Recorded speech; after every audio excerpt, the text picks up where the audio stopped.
Bienvenido a este programa Y Jesús dijo. Es para nosotros una bendición que nos estés escuchando. Estaremos escudriñando cada palabra que salió directamente de los labios de Jesucristo para conocerlo más y nuestro espíritu crezca. Esperamos que disfrutes de este mensaje, sea de bendición para ti. Ayúdanos a difundirlo. Dios te bendiga. Cristo tiene todo poder y autoridad en los cielos, en la tierra y debajo de la tierra. Sus milagros son incontables y entre ellos está el de echar fuera demonios.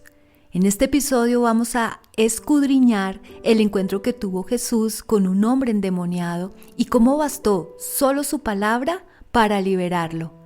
Este milagro está registrado en los evangelios de Mateo 8, versículos 28 al 34, Lucas 8, versículos 26 al 39 y en el libro de Marcos 5, versículos 1 al 20. Acompáñame con tu Biblia y leamos Marcos 5, del 1 al 5. Vinieron al otro lado del mar a la región de los Gadarenos, y cuando salió él de la barca, enseguida vino a su encuentro de los sepulcros un hombre con un espíritu inmundo, que tenía su morada en los sepulcros y nadie podía atarle, ni aun con cadenas, porque muchas veces había sido atado con grillos y cadenas, mas las cadenas habían sido hechas pedazos por él y desmenuzados los grillos, y nadie le podía dominar. Y siempre, de día y de noche, andaba dando voces en los montes y en los sepulcros e hiriéndose con piedras. Como vimos en el episodio anterior, Cristo les ordenó a sus discípulos pasar al otro lado del mar de Galilea. En medio de su travesía, se levantó repentinamente una tempestad que llenó de temor y miedo a sus discípulos. Tempestad que no asustó a Cristo, porque Él confiaba en la protección divina de su Padre, mientras que la fe de sus discípulos fue probada. Una vez que Jesucristo calmó la tormenta, arribaron al oriente del mar de Galilea, en la región conocida como de los Gadarenos. Allí salió a su encuentro un hombre endemoniado que vivía en los sepulcros. Para los judíos tocar un sepulcro era sinónimo de contaminación. Por lo general, estos lugares estaban ubicados en las afueras de las ciudades, en lugares de desiertos, y por lo que dice Lucas 8:27, llevaba mucho tiempo en esta condición. Estaba para su vergüenza sin ropa, su fuerza era descomunal, ninguna persona lo podía controlar, ninguna cadena o grillo lo podía contener. Así opera Satanás, así paga a todos los que le siguen, con los que están sin Cristo en su corazón. Los lleva a lugares apartados, los aísla, produce miedo en la persona atormentada, como a los que quieren acercarse a ellos. El diablo los conduce a visitar lugares y frecuentar personas que los contaminen para continuar su dominio sobre ellos. El versículo 5 que acabamos de leer nos informa que el tormento que viven es de día y de noche, sin descanso. A este hombre lo llevaba a autolesionarse, a autodestruirse, lastimando su cuerpo con piedras. Esto es lo que busca el diablo con todo aquel que no conoce de Cristo. Quizás no se manifiesta de la misma manera como aquí lo describe, pero silenciosamente los lleva a la soledad, a la autodestrucción, a la condenación, a una eternidad de sufrimiento. Continuemos con la lectura y vayamos a Marcos 5, versículos 6 al 13. Cuando vio pues a Jesús de lejos, corrió y se arrodilló ante él. Y clamando a gran voz dijo: ¿Qué tienes conmigo, Jesús, Hijo del Dios Altísimo? Te conjuro por Dios que no me atormentes, porque le decía: sal de este hombre, espíritu inmundo. Y le preguntó: ¿cómo te llamas? y respondió diciendo: Legión me llamo, porque somos muchos. Y le rogaba mucho que no los enviase fuera de aquella región. Estaba allí cerca del monte un gran hato de cerdos paciendo, y le rogaron todos los demonios diciendo: Envíanos a los cerdos para que entremos en ellos. Y luego Jesús les dio permiso. Y saliendo aquellos espíritus inmundos entraron en los cerdos, los cuales eran como 2000. Y el hato se precipitó en el mar por un despeñadero y en el mar se ahogaron. Este hombre corría hacia las personas para agredirlas, pero cuando vio a Cristo, corrió hacia él y se arrodilló, se postró como una señal clara de reverencia. No que lo estuviera adorando, simplemente reconoció que Cristo es la autoridad superior. El apóstol Pablo escribió en Filipenses 2:10 que en el nombre de Jesús se dobla toda rodilla de los que están en los cielos y en la tierra y debajo de la tierra. Ninguna cadena lo podía retener, mas la presencia del Señor fue suficiente para doblegarlo. Esto es un llamado de atención para todos nosotros, de arrodillarnos cada vez que oramos al Señor. ¿Cómo es posible que un demonio se postre ante Dios y nosotros, que decimos ser hijos de Dios, nos dirijamos a Él sin reverencia alguna y sin reconocer la grandeza y la majestuosidad del Señor? Aparte, no solo se arrodilló, sino que se dirigió hacia Él como hijo del Dios Altísimo. Es irónico que muchos rechacen a Cristo como el unigénito de Dios, mientras que los demonios no pongan en duda esta verdad.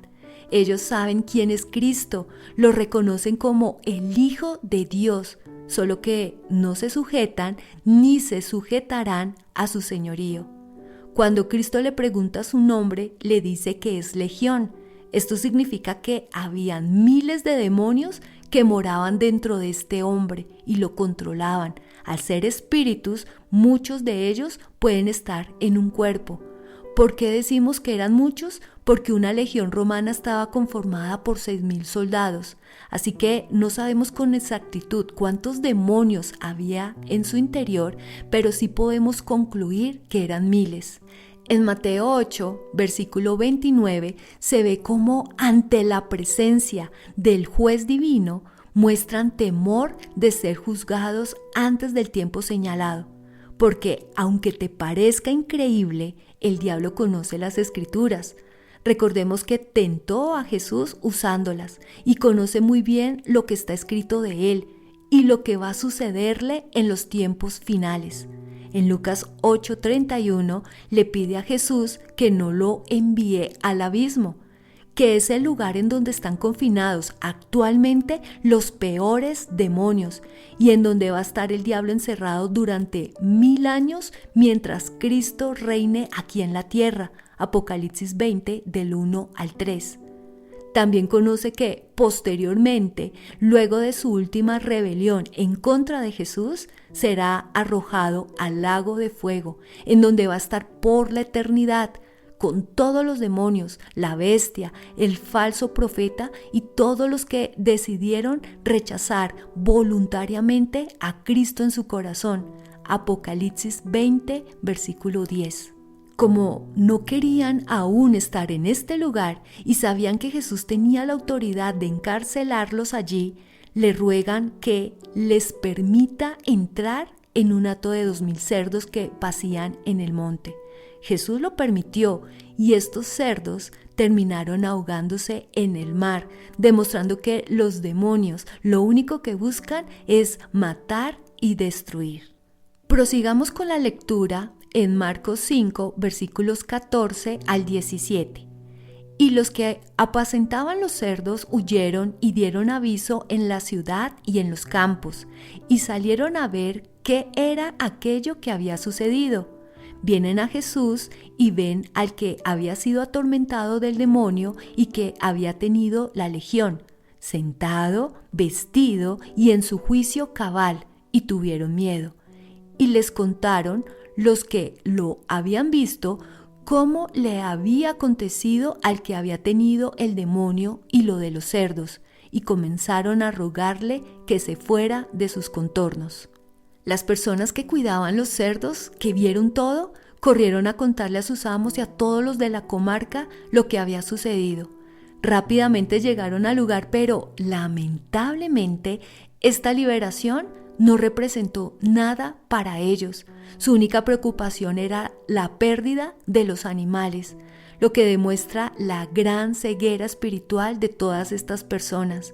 Por mucho tiempo habían visto a este hombre sufriendo en condiciones inhumanas y ahora encuentran un hombre cambiado radicalmente, con cordura, sin representar algún riesgo. Ya no se agredía a sí mismo ni agredía a los demás. Estaba sentado a los pies de Cristo, vestido, en paz, tranquilo. Claramente era un milagro contundente del Señor, milagro en donde demostraba su poder y autoridad sobre los demonios. En vez de caer de rodillas ante el Señor, lo que hicieron fue rogarle que se fuera. Esto es algo que no tiene alguna explicación. Lo peor es que sigue pasando. Muchos prefieren los bienes materiales, la posición social, los amigos, el familiar, el novio o cualquier cosa antes que seguir a Cristo. Prefieren abrazar su pecado en lugar de renunciar a él. La luz llegó a esta comarca, pero ellos amaron más a las tinieblas, aborrecieron a la luz y se alejaron de la luz para que sus obras no fueran reprendidas. Si te diste cuenta, los dueños de los cerdos no hacen ningún reclamo al Señor. Esto nos lleva a concluir que eran judíos y no reclamaron porque la ley no les permitía que comieran cerdo y mucho menos que los criaran. Para finalizar este relato, leamos Marcos 5, versículos 18 al 20. Al entrar él en la barca, el que había estado endemoniado le rogaba que le dejase estar con él. Mas Jesús no se lo permitió, sino que le dijo: vete a tu casa, a los tuyos, y cuéntales cuán grandes cosas el Señor ha hecho contigo, y cómo ha tenido misericordia de ti. Y se fue y comenzó a publicar en Decápolis cuán grandes cosas había hecho Jesús con él, y todos se maravillaban. Este hombre, al ver el maravilloso milagro que Jesús obró en su vida, sintió el deseo de seguirlo, pero el Señor no se lo permitió. Sin embargo, le ordenó a predicar en Decápolis, de donde él era, para que contara lo que le había sucedido. Esta orden aún está vigente en nosotros. Todos tenemos la gran comisión de llevar el Evangelio, primeramente a los de nuestra casa, a nuestra ciudad y luego al mundo entero. Contar lo que el Señor ha hecho por nosotros, que estábamos perdidos, caminando hacia el despeñadero.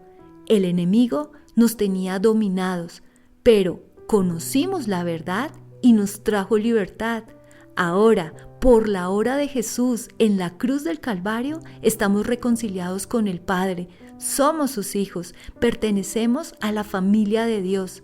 El Espíritu Santo nos sumergió en el cuerpo de Cristo y mora dentro de nosotros. Nos trajo paz, gozo, esperanza a nuestro corazón. Ya no hay condenación alguna. Algo que hay que destacar es que Cristo, movido en misericordia, atravesó el mar de Galilea solo por un hombre, porque todos los demás lo rechazaron. Solo un hombre fue suficiente para ir hasta allá. Tan pronto hizo la liberación, se fue de este lugar y no hay registro alguno en la Biblia que indique que volvió después. Él está donde lo inviten, a nadie obliga. Lo que nos enseña es que la misericordia de Dios no tiene límites.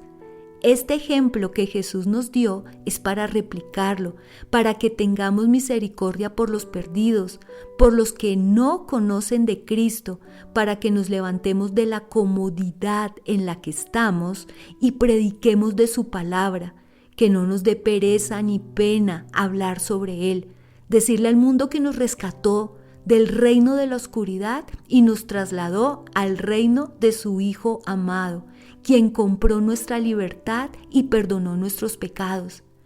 ¡Qué gran responsabilidad tenemos! Si hoy nos llamara el Señor ante su presencia y nos preguntara a cuántos hemos compartido, ¿qué le diríamos? ¿1? ¿2? ¿Cientos? Gloria a Dios si es así, pero si no, te aliento a que lo hagas. Aún estamos a tiempo. Memoricemos esta porción de las Escrituras, porque no me avergüenzo del Evangelio, porque es poder de Dios para salvación a todo aquel que cree, al judío primeramente y también al griego, porque en el Evangelio la justicia de Dios se revela por fe y para fe, como está escrito, mas el justo por la fe vivirá. Romanos 1, del 16 al 17. Hemos llegado al final de este episodio. Apóyanos compartiendo este mensaje con las personas que Dios ponga en tu corazón. La bendición del Padre, el Hijo y el Espíritu Santo esté con ustedes y con sus familias. Recuerda, si Dios está contigo, eso es suficiente. Bendiciones.